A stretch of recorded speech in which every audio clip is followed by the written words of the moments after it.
Waqt l-estimi finanzjarji tal-Ministeru għall-Agrikoltura, Sajt u Drittijiet tal-Annimali, il-Ministru Anton Refalo qal li kienet sena ferm impenjattiva għal dan il-Ministeru. Spjega li minkejja diversi sfidi li ġabet magħha l-pandemija, il-Gvern irnexxielu jsalva s-settur vulnerabbli tal-agrikoltura.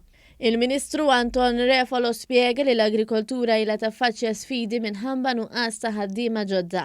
Għalhekk il-Gvern investa f'diversi skemi biex iħajru ħaddiema żgħażagħ fost l-oħrajn.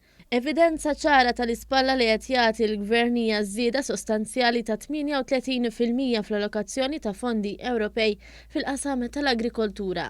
Fost il-miżuri diskussi waqt l-estimi finanzjarji spikka l-użu ta' teknoloġija tal-intelligenza artifiċjali sabiex tissaħħaħ l-effiċjenza fl-agrikoltura.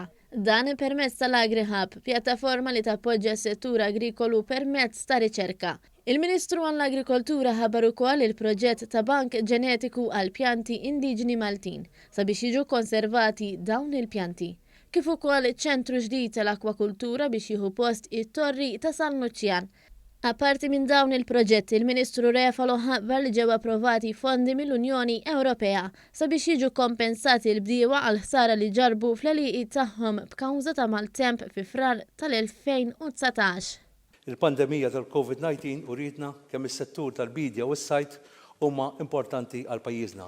Dan il-Gvern jemmen fil-potenzjal li dawn is-setturi jibqgħu jkunu ħolqa ekonomika kruċjali u għalhekk il-politika tagħna se tkun mibnija fuq l-innovazzjoni li nagħmlu dan is-settur aktar sostenibbli u li nattiraw nies ġodda sabiex jidħlu għal dawn l-intrapriżi.